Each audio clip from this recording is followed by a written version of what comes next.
Hey everyone, it's Pierre and Danilee. Hey guys. We are loving this wonderful evening right now. The house is nice and quiet and calm. Jordan is asleep. Baby girl is asleep too, right?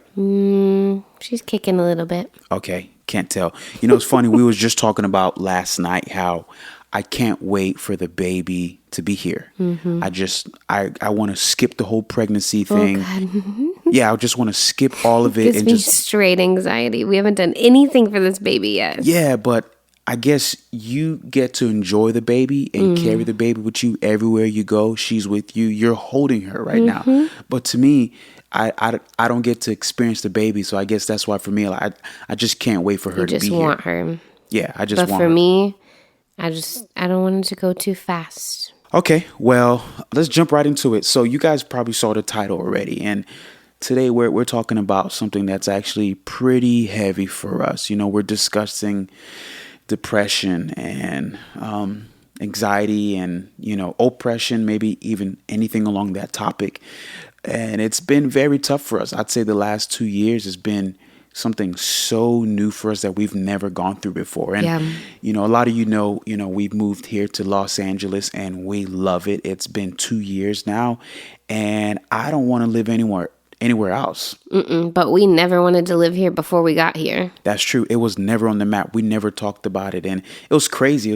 I got a call for a job opportunity and I took it and we just moved within like just a few weeks and we loved it. Yeah, we loved it. And so there's a lot that's happened in the last several months that really shook our household. You know, I remember earlier this year, probably February 2019, I remember going to Danilee and saying, we were driving in a car, I think one time, and I said, I don't know. I think I may be depressed or something. I don't know if this is what depression feels like. I think that's it, right? Yeah, and it was so weird to hear you say that because you are always like a glass half full guy. And like, what do you mean? Like you always, people say like you're the glass is half full person because you always look at things through a positive lens. Like the glass isn't half empty, it's half full. Yeah. It's just how you look at things. That's how you are. I definitely tend to look at things on the other side. I worry about things more on the other side of it, more on the negative side of what if this doesn't work out? What if that doesn't? But you always look at the positive things. So when you're coming to me saying, I think I'm dealing with depression and I think this is what that feels like, and you're the positive person in our relationship, like that was really tough to hear. Yeah. It was really tough to say, too. I'm sure. You know, being the person that I am, being so positive, and especially in our household, I never thought I would go through something like that. Right. And it shook me, man. It shook me. And so today, that's what we're going to be talking about. We went through a lot. You know, I resigned from the position that I had, so I lost my job there, and we had to pull Jordan out of school because we couldn't afford the private school that we had him at. Danilee salon that she had within a few months from there was being sold. Like there was a lot of different things that happened. You know, so much going on. Our car broke down. It was down for about 4 weeks. I mean, so much stuff. And our one and only car, guys. We told you we are a one car family. So when your one car goes down, it's a big deal. Yeah. And then within a few months after all that, you know, all the steady income that I had, all of it went away. I mean, bro, I mean, yo, you remember that time? Jesus, do you just not want my husband to bring in any money? Like, what's happening? Everything that, like, you got to almost, like, help recover the income. Yeah. It just got closed again. It was was like, what in the world? It was crazy. So we want to talk about that today in the chat because there was a breakthrough. There was a shift. So much happened in our household. You know, our marriage was even shaken. You know, I struggled even as a father, man. I struggled as a man. So we're going to talk about that here. So if you guys are ready, let's dig. Thank you for tuning in to the Let's Dig podcast, where Pierre and Danilee invite you into their personal conversation. Listen to them dig deep to bring you hope, inspiration, and valuable tools to equip your goals. Learn ways to think beyond your current situation and help make steps towards a life you haven't even dreamed of. We all don't have it figured out, but as they dig, you'll dig with them and find some of your own gems along the way. So here are your hosts of Let's Dig, Pierre and Danilee. I love this concept, by the way, of the whole Let's Dig thing. You know, here we are sitting here in our living room and we're kind of just talking about some stuff that we went through. And I love talking like this because I feel like there's other people in the room. Right. And if you're listening to our chats right now, I'm not sure if you're listening to it on the website or maybe on YouTube or on Apple, Spotify. We're everywhere, you know. iHeartRadio. Yep. So it doesn't matter where you are, you have access to this Google Podcast. No matter what, we have it. And so also I want to just say, subscribe to these things. Why do you want to do that? Because you'll have access to it right away. You don't have to worry about logging into some random website every single week waiting to see what we have uploaded. So go ahead and do that. You'll have it every single week. And also talk back to us. And so we want to feel like you're in this room with us. I do. I don't know about you. Yes. And quick shout out to Buzzsprout. Yes, that's right. Buzzsprout. That's actually our host that puts this whole thing together that allows us to post on all the sites. And so if you guys are actually listening to this and you want to start a podcast, we have a link in the show notes. There's a link all the way down at the bottom. Click on that and you actually get $25 Amazon gift card.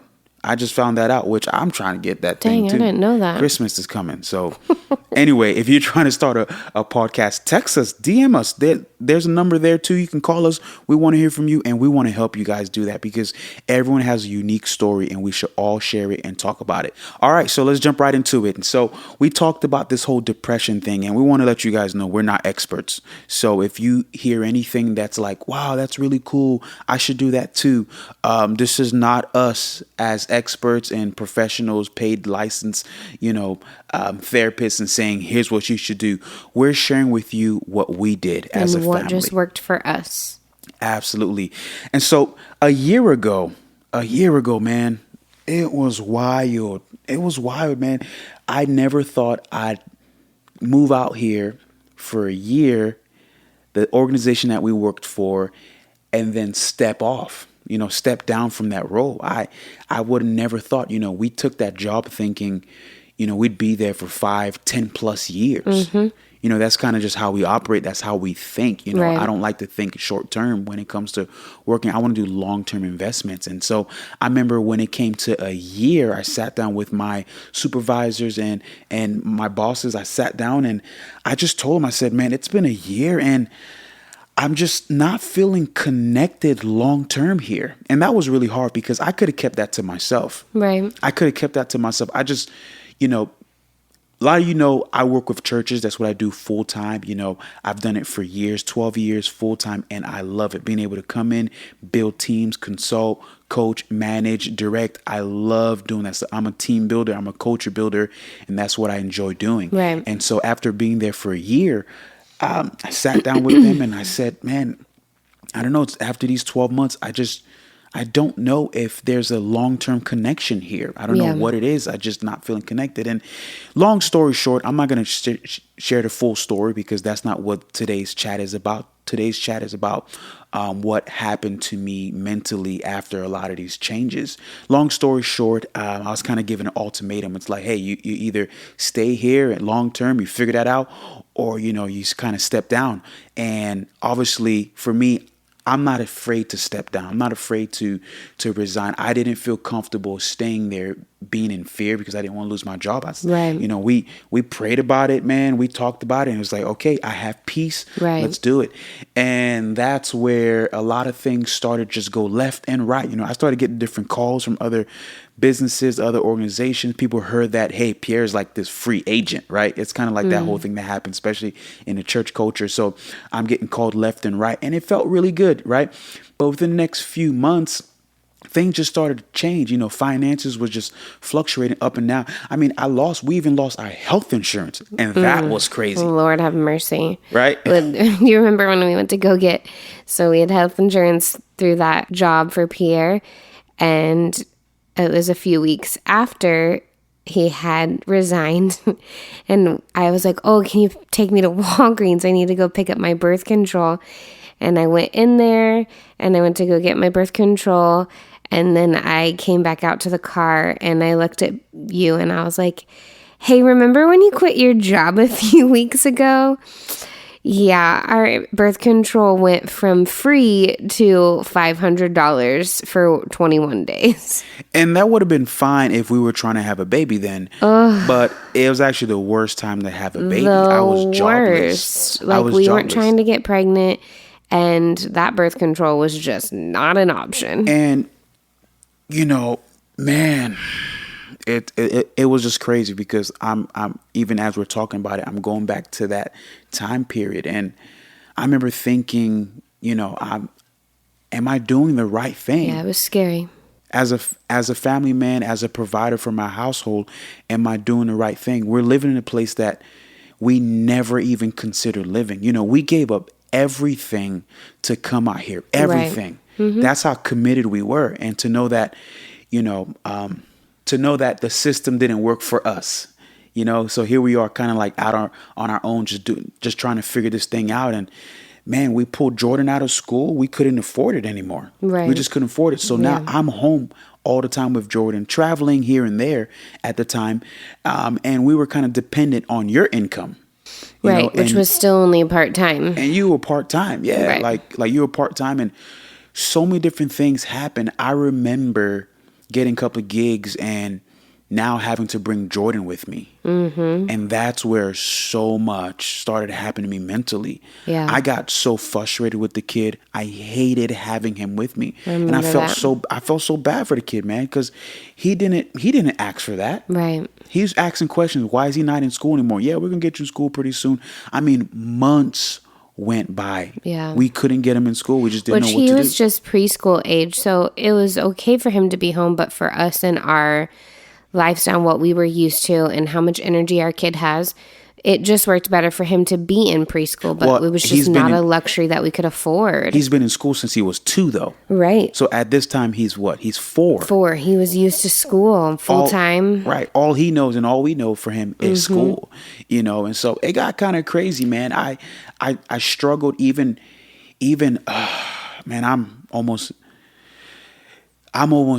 kind of contemplating saying this, but even as a minister, you know, even as someone that works for churches, I dealt with so much anger and resentment because it's like, man, I gave up everything that I have to serve these kinds of people. And when I decide to be honest, it doesn't work for me. It works against me. You got your hand forced to say goodbye.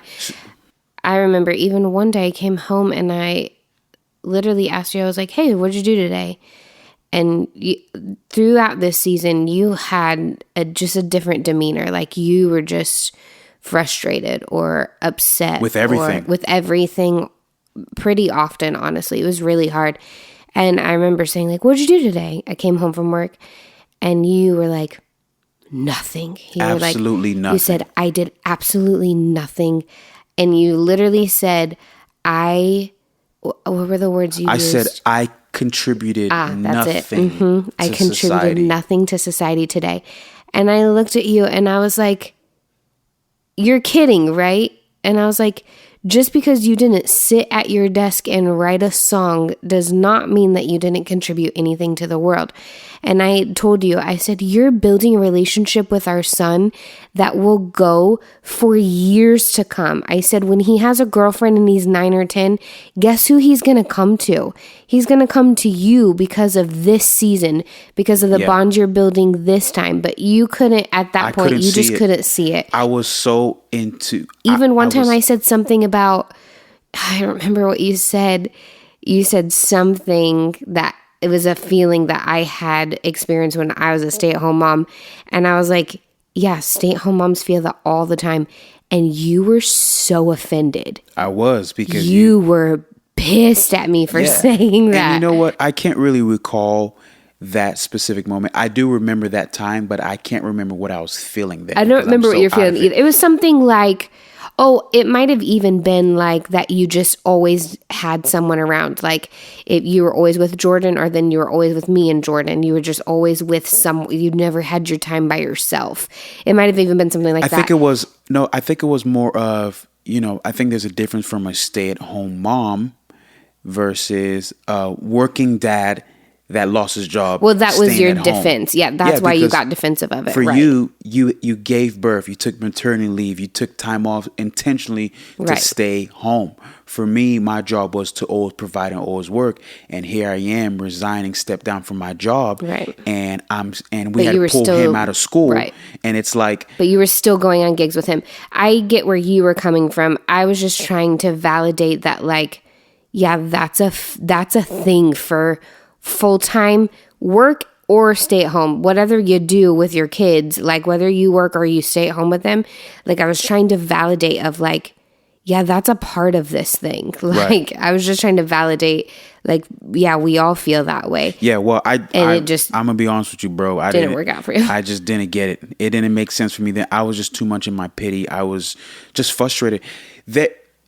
And you know what? Just doing ministry so early in life, I was kind of thrown into so much. I became a foot soldier. I became a foot soldier for my employers, for my bosses.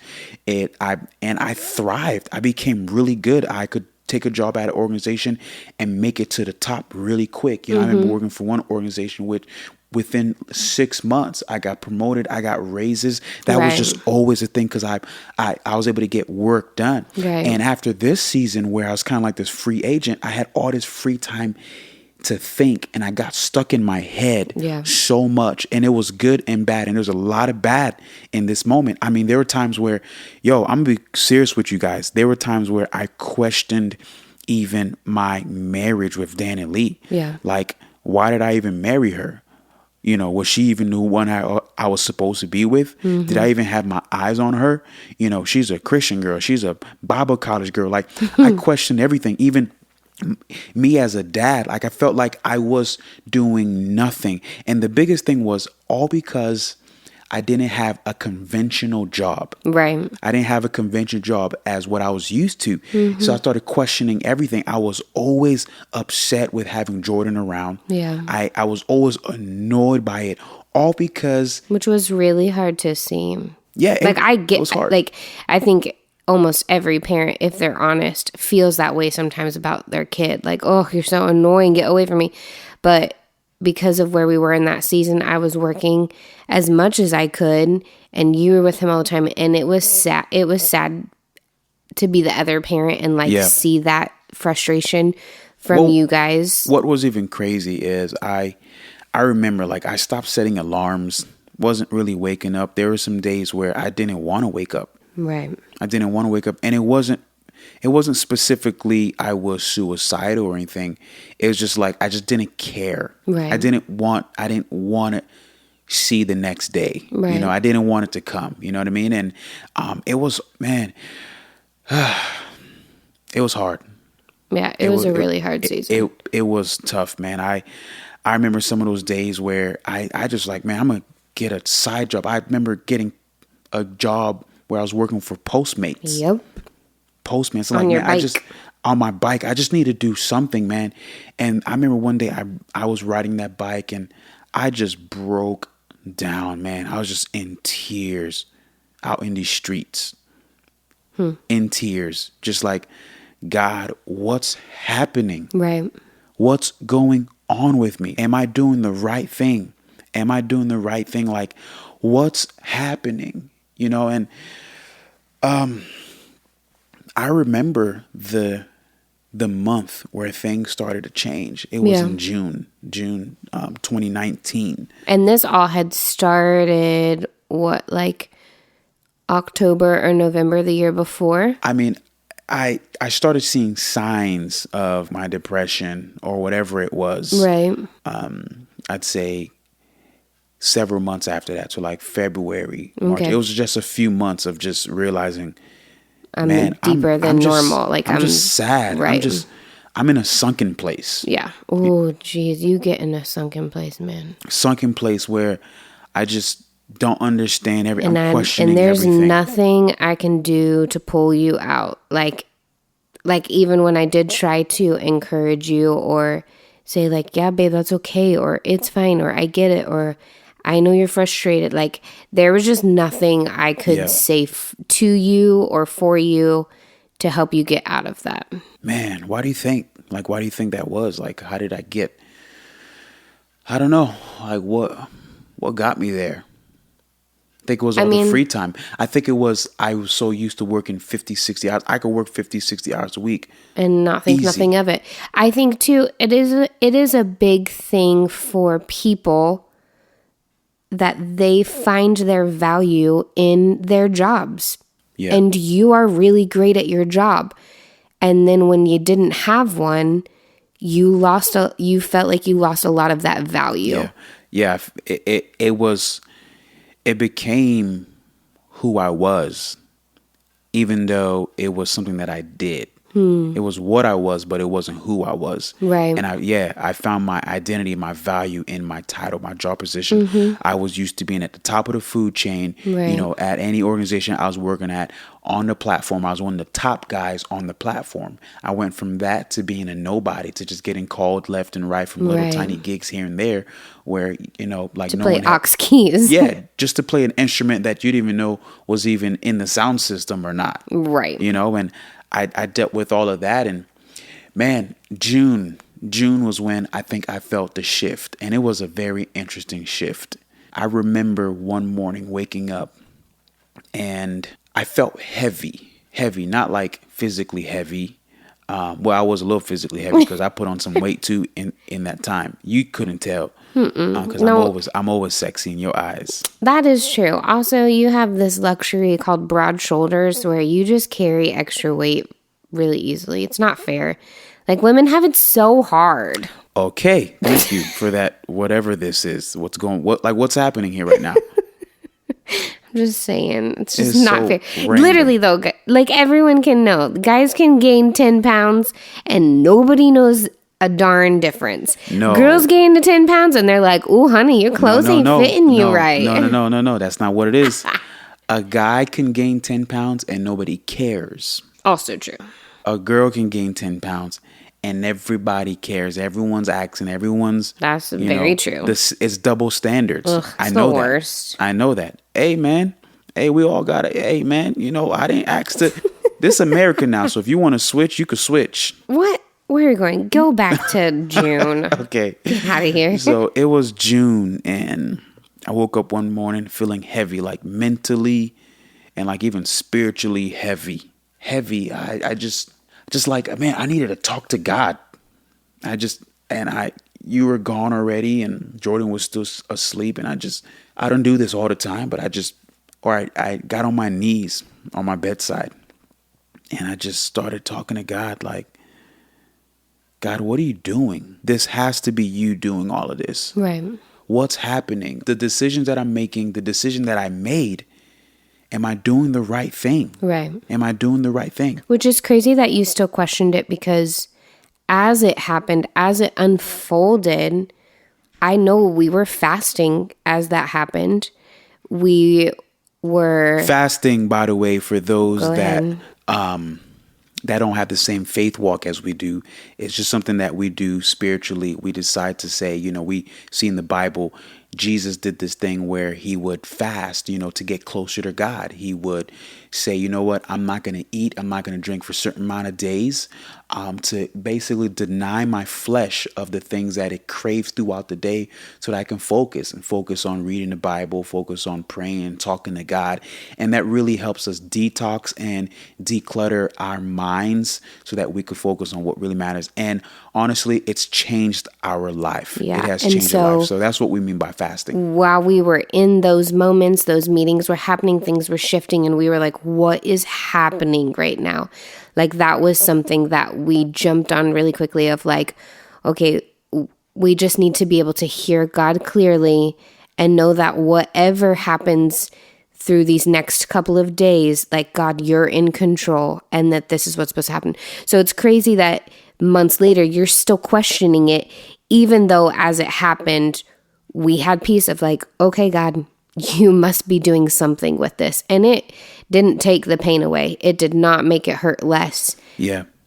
Honestly, I don't think God gets offended when we question him. I don't think so. Someone might disagree with me, and that's No, okay. I don't think so either. That's okay. But for me, I trust him so much, and I want to trust him so much. And I think it shows to him that we're watching and that we're listening and that we're paying attention for us to ask a question. Maybe. I think, But that sometimes when that boy Jordan be asking too many questions, you can't take it. You're like, Jordan, no more questions. Like if you think about the 5-year-old kid in the back seat who has questions for days about where are we going, what time are we going, what are we doing, is it going to rain, can we go to the soccer field, can we go play soccer, there are times as a parent where you're like, dude, if you don't just stop asking questions and let me do what I'm doing for you, I'm going to cancel all of it. Well, if you're trying to compare us to God in equivalent to like a parent and their kid, then I think you just helped me out with my point. When Jordan's asking all those questions, I think it's because he's watching and he cares and he's paying attention. Really? And he wants to know how long till we get there, how long Maybe. versus no question. It's like a job interview. I've interviewed people in the past, and I remember thinking at the end, hey, you have any questions? Like, no, don't have no questions. It makes me wonder, like, right. You How have much did no you care? questions? Do you Yeah. care? Do you, That's true. You're right. So that's kind of like my Fair enough. perspective. Like, I don't think God gets offended or upset when we ask questions like, God, what are you doing? Because I'm watching, I'm paying Right. attention. I want to know, Right. Versus like, I don't care what God does. He can do whatever he wants. He God, right? I don't know why I have to use a ghetto voice. That doesn't make sense. I don't know. But, I remember questioning him that morning. It was early morning. Right there on my bedside, I said, God, what are you doing? This has to be you. Our life is just shaken right now, and it doesn't make sense. And it has to be you. It has to be you. Am I doing the right thing? Did I make the right decision? And boy, when I tell you guys, hey, I'm going to say this right now. For those of you that don't believe in God, he exists and he talks. Yeah. He talks and he speaks to us. And it's not always through a loud voice. Most of the time it's never through a voice. But he speaks through things, through people, through circumstances, through Right. situations. He'll speak. That's how he speaks. He speaks through rain. He speaks through fire, through, Right. through friends, through our kids. Like Jordan, he'll say some stuff. I'm like, man, boy, God must have used you, because I was about to, like, you know what I mean? I was about to cuss this person out on the street. And then he said, Daddy, are we supposed to use kindness? I'm like, damn it, man, what's wrong with this boy? Gosh, yes, you're right. You're right. So, man, when I tell you, God showed up in that room and he spoke, and I felt him say, yes, you're doing the right thing. Right. And you know what to do. You know what to do. And I felt him say, stay focused, stand strong, and I made you for this. I made you for this. And it changed everything. And then I just lost it, man. I was so emotional. I remember laying there and I felt God say, I've been holding your hand this whole time. Right. I've been holding your hand this whole time, and I've never let you go. Yeah. I even wrote a song that month about it. I wrote a song that month. The song, actually, I just released it the month after that. So the song is called No You Won't. I'm just going to go ahead and put a little plug right there, because that song, guys, it pulled me through. Yeah. That song pulled me through. I remember I was in tears, man. I was in tears, just like, God, what's going on? Yeah. And I heard him say, I've been holding on to you the whole time, and I won't let go. So good. We even had one of our listeners write us the other day and sent us their playlist. They're going through a really tough season right now of transition, and they sent it, and they were like, oh my gosh, tell Pierre, thank you so much for writing this song. It's on my playlist right now, and it is helping me fight through this season. So it's amazing when something that amazing comes out of such a hard season, because you would have never wrote that song if you wouldn't have gone through the season of God, where are you? Did you leave us? Did we do something wrong? But because we questioned those things, then it turned into, we got the answer of, no, he never left us. He never let go of us. And because of that, you wrote a song, and not only did it pull us through that, but it's pulling other people through it as well. And that was it. That was what got me out of my depression. It was when I realized God never left us. I didn't see him. I couldn't feel him. And he revealed to me that he was there the whole time. Yeah. There the whole time, holding on, and that he wouldn't let go. And I love that thought, because I would let go. I'm not going to lie to you. There's sometimes I let go of God. Especially in moments of weakness. Yeah, I'm just like, you know what, God, forget you. I can't hold on anymore, bro. Yeah, and he said to me, I won't let go. Yeah, that's and that really pulled good. me through. And man, why are we talking about this right now? Why are we talking about depression? Because we all go through it, man. We all go through it. Suicidal thoughts is a real thing. It's a real thing. And just being in this type of position can ruin so many different things. Our marriage shook so hard because of it. It really did. I struggled as a man because I felt like, I wasn't contributing anything to society because of that season. But it's crazy. What I went through literally got me to where I am right now because of that season. Right when I figured out that God was with me the whole time, I was able to clear my mind. And bro, that's when I got my vision. Right. That's when I got the vision. I started seeing all these different things. Oh my gosh, I see this for us. I see this for me. I see this for me.